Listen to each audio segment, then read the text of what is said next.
Selamat pagi. Assalamualaikum warahmatullahi wabarakatuh. Oke, kita lanjut ya. Belajar MSDM tiada henti, tiada bosan. Sekarang kita membahas mengenai topik manajemen kinerja. Jadi kinerja siapa yang di manage adalah kinerja dari orang. Ya, siapa itu? Karyawan. Nah, karena apa? Nanti karyawan itu menjadi kunci bagi prestasi organisasi secara keseluruhan. Jadi di sini ada istilah proses metode peningkatan perbaikan hasil kinerja dari organisasi, tim, dan individu. Sehingga individu itu menjadi kunci. Dan pertanyaannya mengapa penting? Ya, baik bagi organisasi agar bisa efektif, di situ produktif, dia mendukung budaya korporat, menguatkan hubungan antara organisasi, dan mendukung program-program kualitas. Nah, bagaimana dengan individu? Tentunya dia lebih tahu atau jelas ya perannya seperti apa, sasarannya mendukung peningkatan dari kinerja sendiri. Ya, sehingga dengan dia tahu apa yang dia lakukan, dia kemudian potensi juga untuk jadi ada di leverage ya seseorang yang kemudian ketika bekerja dia tahu apa yang dilakukan, kemudian standar yang ditetapkan ya. Maaf seperti kalau mahasiswa ya, mahasiswa itu kinerjanya apa? IPK. Nah, ketika dia tahu bahwa IPK kumlot itu di atas 3,5, tentu dia akan mengejar. Demikian juga dengan karyawan. Karyawan itu tahu apa yang harus dia lakukan dan dia akan mengejar target itu. Nah, kalau kita lihat ya, siklus manajemen kinerja itu pertama tentu ada kontrak kinerja. Ya, kemudian direncanakan, kemudian tentu ada bimbingan, itu ada coaching, ada monitoring. Nah, di dalam coaching tentu yang diangkat adalah potensi dari si karyawan, ya, dan juga akhirnya dinilai, dieksekusi, dinilai, dan kembali lagi menjadi renewal dan recontracting. Nah, kalau kita lihat lagi di dalam urut-urutan ya, penilaian kerja itu dari apa? Tentunya dari visi organisasi atau visi strategik. Apa tahu maunya organisasi menang di pasar, ya? Kalau dia perusahaan IT, dia ingin menang di pasar, kemudian diturunkan menjadi key success factor, menjadi nilai-nilai. Nah, itu diturunkan lagi menjadi kompetensi umum. Nah, sehingga kalau kita lihat di sini manajemen kerja itu punya 3 peran, yaitu apa? Peran strategik, peran administratif, dan peran pengembangan.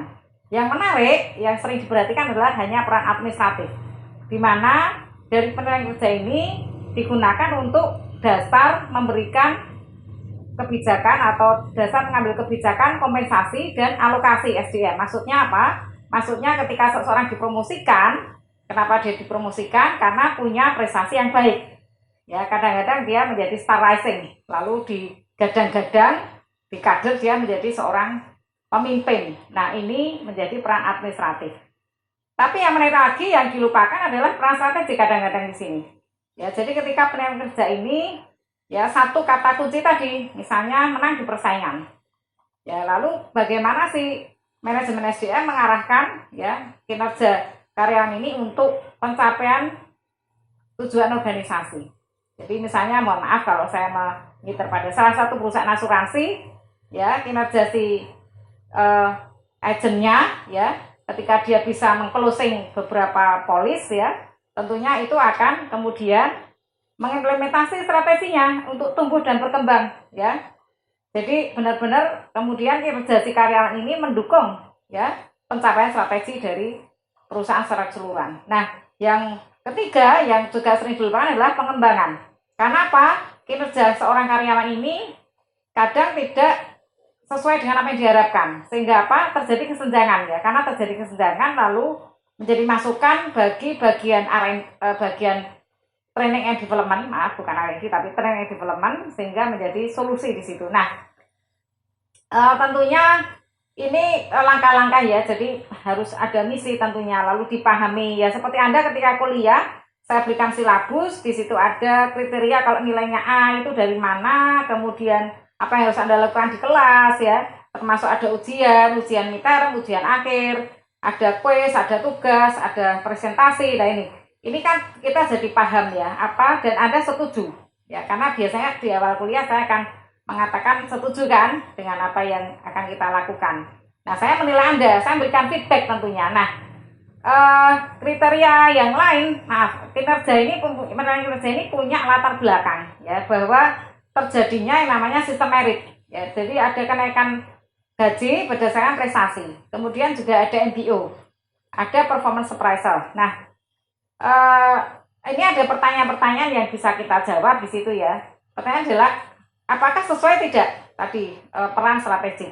Apa yang diukur? Ya, kemudian sesederhana mungkin, jadi jangan terlalu rumit dan itu bisa diterima, bermakna dan diterima, acceptability, dan juga dapat dikendalikan.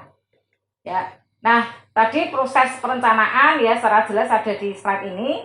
Jadi menetapkan sasaran kinerja ya, dan juga kemudian ada coaching ya, di mana si yang ingin melakukan coach dan juga si coach ini harus siap juga ya memberikan mengangkat potensi, lalu ada masukan-masukan yang sifatnya konstruktif, lalu ada reviewing kinerja. Nah, ini menjadi pokok juga slide ini ya, bahwa ada pertanyaan bahwa apa yang dinilai, kapan menilai, siapa menilai, dan bagaimana mengkomunikasikan. Nah, seringnya di Indonesia ya, ini mengkomunikasikan ini sering tidak diberikan ya. Artinya ketika misalnya mohon maaf di kelas ya, di kelas itu ada raport diberikan kepada anak, itu mestinya disampaikan ini kenapa nilainya B, atau kenapa nilainya C, atau kenapa di bawah rata-rata, itu harus memberikan solusi di situ. Nah, kemudian apa yang dinilai ini adalah bicara orang, apa yang dia miliki, kapan nilai bicara waktu, dan siapa yang nilai adalah bisa dirinya, bisa atasan, bisa bawahan, dan ada istilah 360 degree evaluations ya. Jadi apa yang dinilai nih? Kita bisa lihat di sini atribut yang dinilai itu adalah orangnya, atributnya, karakteristiknya ya, sehingga metodenya itu ada graphic rating skills, make standard skills. Kalau perilaku apa? Nah, dia melakukan apa di situ ya. Jadi perilaku efektif apa yang menentukan seseorang untuk berdesa dengan baik. Dan yang terakhir yang paling mudah inilah hasil. Hasil ini seperti kita lihat di beberapa perusahaan di marketing ya. Di marketing itu sendiri ada SPG misalnya. Nah, dari hasil itu bisa kita lihat berapa yang dia capai. Nah, ini beberapa pendekatan tadi memang ada istilahnya bagaimana kriterianya ya. Kemudian sumber kesalahan ini yang sering dilakukan ya, ketika kita menilai bisa itu ada efek halo, ada efek horn, ada terlalu lunak, terlalu straight ya, terlalu menengah juga, karena ada skala 1 sampai 5 dia menilai 3 terus. Kemudian kadang ada kesan pertama, kesan terakhir, dan kontras itu yang dinilai pertama bagus sekali, yang kedua itu sebenarnya sedang-sedang saja, tetapi itu akan mengganggu. Similar to me itu mirip dengan saya. Jadi orang Jogja, alumni UGM misalnya ya di situ. Nah, kemudian kadang-kadang juga anchoring dengan keputusan-keputusan yang sebelumnya. Nah, saya ingin mengatakan bahwa kapan menilai, bisa 1 semester, bisa 1 tahun ya. Atau kalau seperti di ekonomi atau di fakultas ekonomi dan bisnis adalah dalam 1 semester ada penilaian. Siapa yang menilai tadi saya katakan self appraisal, atasan langsung. Nah, bawahan itu juga berhak menilai, tetapi mungkin harus anonim ya, karena kalau menilai atasan saya kira itu akan bias ya mestinya. Nah, pelanggan juga bisa, Anda pernah menemui kan di counter, di situ Anda diminta untuk memilih pelayanannya bagaimana, excellent atau mengecewakan. Nah, ini Anda bisa memilih. Saya kira mungkin nanti bisa kita elaborasi lagi ya, misalnya seperti tadi bahwa 360 derajat itu juga diperlukan. Karena apa? Karena untuk mengurangi subjektivitas ya. Jadi kalau dari satu sumber saja itu sangat subjektif. Dan memang mohon maaf ya, penilaian kerja ini tidak semua orang bisa. Sehingga yang menilai ya itu pun juga harusnya dilatih. Dilatih apa? Dilatih cara menilai. Standarnya pun juga harus jelas.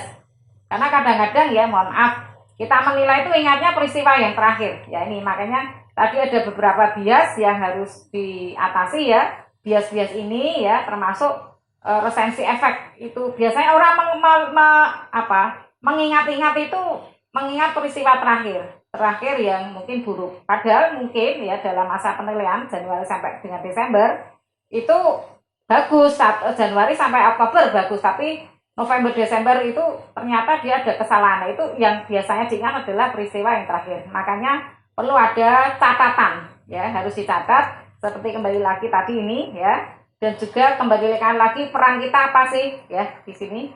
Nah, ini peran kita harus jelas ya, bahwa semua sejak awal ya ada semacam kontrak yang cukup jelas, cukup transparan. Saya kira itu saja dari saya, dari penilaian kerja. Terima kasih dan semangat belajar lagi. Selamat pagi. Wassalamualaikum warahmatullahi wabarakatuh.